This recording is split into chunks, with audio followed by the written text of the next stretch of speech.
Resistance week যেই সপ্তাহব্যাপী যে কর্মসূচি ঘোষণা করা হয়েছে বৈষম্য বিরোধী ছাত্র আন্দোলনের পক্ষ থেকে, সেই কর্মসূচির দ্বিতীয় দিনে কিন্তু আসলে তারা যে রোড মার্চ করছেন আজকে, তাদের যে আসলে আজকের যে পদযাত্রা, সেই পদযাত্রা কিন্তু রাজধানীর শাহবাগ থেকে তাদের এই বিক্ষোভ মিছিল তারা কিন্তু রাফা প্লাজার উদ্দেশ্যে তারা রওনা করেছেন। ইতিমধ্যে আমরা দেখছি আসলে হাজার হাজার শিক্ষার্থী কিন্তু আসলে তারা এই রাফা প্লাজার উদ্দেশ্যে বিক্ষোভ মিছিলে কিন্তু তারা অংশগ্রহণ করেছেন এবং সেটি কিন্তু আসলে আমরা দেখানোর চেষ্টা করছি। এবং আরেকটি বিষয় যদি জানিয়ে রাখতে চাই যে শাহবাগে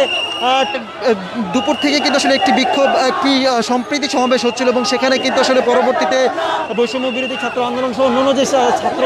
সংগঠনের যারা নেতাকর্মী যারা রয়েছেন তারা কিন্তু এই ছাত্র সম্প্রীতি সমাবেশ, সেই সমাবেশে কিন্তু তারা সংহতি জানিয়েছেন এবং একে একে কিন্তু আমরা যেমনটি দেখেছি শিক্ষার্থীরা বিভিন্ন রাজনৈতিক সংগঠনের যারা হচ্ছে যে প্রতিনিধি ছিলেন তারা কিন্তু আসলে বক্তব্য রেখেছেন। একই সাথে আমরা দেখেছি বৈষম্য বিরোধী ছাত্র আন্দোলনের বিভিন্ন নেতাকর্মীরাও কিন্তু আসলে সমন্বয়করাও কিন্তু আসলে তারা এই সম্প্রীতি সমাবেশে কিন্তু আসলে বক্তব্য রেখেছেন এবং একই সাথে কিন্তু তারপরেই কিন্তু আসলে শুরু হয়েছে তাদের এই পদযাত্রা। এই পদযাত্রা কিন্তু আসলে শাহবাগ থেকে শুরু হয়েছে। তাদের এই পদযাত্রা কিন্তু যেমনটা আসলে আমরা জানিয়ে রাখতে চাই রাফা প্লাজার উদ্দেশ্যে কিন্তু তাদের এই পদযাত্রা শুরু হয়েছে এবং আমরা যেমনটা আসলে দেখছি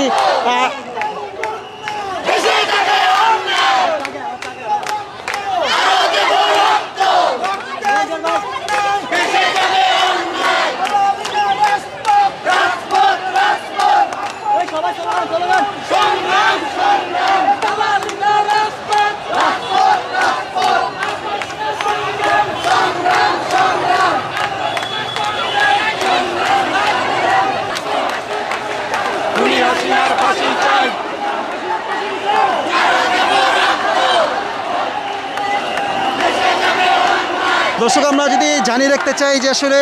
আজ বেলা ঠিক 5:30 থেকে আসলে এই তাদের যে পদযাত্রা সেটি শুরু হয়েছে শাহবাগ থেকে এবং আমরা যদি একটু জানিয়ে রাখতে চাই যে শাহবাগে যে সম্প্রীতি সমাবেশ চলছিল শিক্ষার্থীদের, সেই সমাবেশের পরে কিন্তু আসলে এই শিক্ষার্থীদের কিন্তু আসলে এই যে বিক্ষোভ মিছিল সেই পদযাত্রা কিন্তু আসলে শুরু হয়েছে এবং এই পদযাত্রা কিন্তু আমরা যদি জানিয়ে রাখি রাফা প্লাজা পর্যন্ত কিন্তু আসলে শেষ হবে এবং পরবর্তীতে তাদের যে আজকের যে কর্মসূচি সেটি হচ্ছে মোমবাতি প্রজ্বলন এবং শহীদদের স্মরণে দোয়া মাহফিল কিন্তু আসলে তারা করবেন এবং একই সাথে আমরা যেমনটি দেখছি তারা কিন্তু আসলে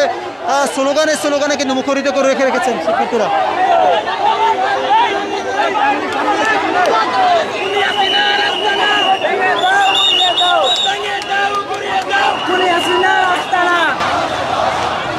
দর্শক আমরা যেমনটি আসলে দেখানোর চেষ্টা করছি রাজধানীর যেই শাহবাগ থেকে তাদের যে রাফা প্লাজার উদ্দেশ্যে যে পদযাত্রা, সেই পদযাত্রা কিন্তু আসলে আমরা দেখানোর চেষ্টা করছি এবং সেটি কিন্তু আসলে একটু যদি জানিয়ে রাখি তাদের এই পদযাত্রা কিন্তু রাফা প্লাজা শেষ হয়ে পরবর্তীতে তাদের যে কার্যক্রম সেটি কিন্তু আসলে মোমবাতি প্রজ্বলন এবং শহীদদের দোয়া মাহফিল কিন্তু আসলে তারা করবেন।